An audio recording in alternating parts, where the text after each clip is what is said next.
ভাইরে হঠাৎ করে ফেসবুকে দেখি কপিলের প্রিয় খাবার সান্ডা দিয়ে ফেসবুকটা ভরে গেছে। রিলসে যেতে পারি না, সেখানেও দেখি সান্ডা। ফেসবুক স্ক্রল করব, সেখানেও দেখি এই সান্ডা। বাঙালি একটা জিনিস পাইলে যে সেটার গোষ্ঠী উদ্ধার করে ছেড়ে দেয়, সেটা তো আমি আপনি ভালো করেই জানি। এবারও ঠিক এমনটাই হলো। সান্ডা আর কপিলের ছেলে মেয়ে নিয়ে মানুষ এই পরিমাণে পোস্ট করছে। সান্ডা ছাড়া এখন এই ফেসবুক ওয়ালটাতে আর কিছুই নাই। এসব দেখে আবার কেউ রাগ করে পোস্ট করতেছে সান্ডা নিয়ে পোস্ট করার লোকজনদের যৌন শক্তি নষ্ট হোক। ভাই একবার চিন্তা করে দেখেন, মানুষটি কতটা বিরক্ত হইলে এমন একটা কথা বলতে পারে। আগে তো বন্ধু বান্ধবরা ফেসবুকে বিভিন্ন সময় হাসির রিলস পাঠাইতো, আর এখন তারা পাঠায় সান্ডার biryani. Girl, let me provide your freaky girl under the sheets. But your love when things start slowing down. I know you got me, baby. সান্ডা কিভাবে ধরে, সান্ডা রান্না করার ভিডিও। আগে তো মাইয়ারা তার বয়ফ্রেন্ডদের শপিং করে দেওয়ার জন্য আবেদন করত, বিভিন্ন রেস্টুরেন্টে নিয়ে যাওয়ার জন্য বলতো। আর এখন সান্ডা টপিক আসার পর তো সেসব প্রেমিকরা সান্ডা খাওয়ানোর জন্য আবদার করছে। এগুলো দেখে মাঝে মাঝে মনে হচ্ছিল আমি আর ফেসবুকে নাই, আমি কোনোভাবে সান্ডার খামারে চলে আসছি।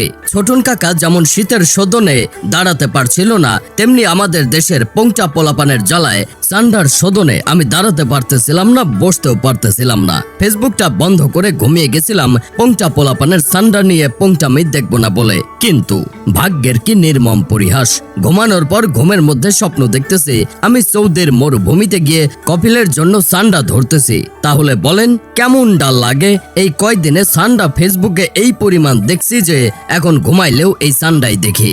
যারা এখনো জানেন না এই সান্ডা আর কপিল কি, তারাই বর্তমানে এই গরমের মধ্যে সুখে আছেন। তবে এই সান্ডার কাহিনী দিয়ে ফেসবুকটা ভরে গেল কিভাবে, সেটাই তো বুঝতে পারলাম না। তাই এটা খুঁজে বের করতে অনুসন্ধানে আমরা বের হয়েছিলাম। তারপর জানতে পারলাম আমাদের দেশের কিছু প্রবাসী ভাইরা সৌদিতে থাকে, সেখানে এই সান্ডা খাওয়ার প্রচলন রয়েছে। আর তারা সেখানকার মালিকদের জন্য সান্ডা রান্না করে আর সেই ভিডিও বানিয়ে ফেসবুকে আপলোড করে। সেই ভিডিও আমাদের দেশের কোনো এক চৌধুরীর নাতি শেয়ার করে ফেসবুকে। সেই থেকে শুরু হয় বাঙালির সান্ডা খাওয়ার আক্ষেপ। এইসব দেখার পর তো আমার বন্ধু কেরামত সান্ডার মাংস খাওয়ার জন্য পাগল হয়ে গেছে। তাই সারা এলাকা ঘুরে একটা গুইসাপ ধরে এনে বলতেছে এটাই সান্ডা, আজকে এটারই খাবো। চিন্তা করে দেখেন কি একটা অবস্থা তৈরি হয়েছে দেশে এই সান্ডা নিয়ে। আমি তো মাঝে মাঝে চিন্তা করি মানুষের রুচি হয় কিভাবে এই ধরনের এক প্রাণী খাইতে। আমার তো ভাই দেখলেই কেমন জানি লাগে, আবার এইটা মানুষ খায় কেমনে? মানুষের রুচি নিয়ে আসলেই আমার সন্দেহ আছে। বড় লোকদের যে রুচিতে একটু সমস্যা আছে সেটা এই সান্ডা খাওয়া দেখলেই বোঝা যায়। তবে এই সান্ডা খাওয়া নিয়ে ভালোই বিতর্ক আছে। এই সান্ডা খাওয়াকে কেউ হালাল মনে করে, আবার কেউ মাকরুহ মনে করে। যদি আপনার রুচিতে আসে তাহলে এটা আপনি খাইতে পারবেন, আর যদি আপনার রুচিতে না আসে তাহলে খাওয়ার দরকার নাই। আবার কারো কারো মতে এটা না খাওয়াই উত্তম। এখন তাহলে আপনি ঠিক করেন আপনি খাবেন নাকি খাবেন না। যাই হোক, শেষমেশ আমি গোলাম হোসেন একটা কাজের কথা কই।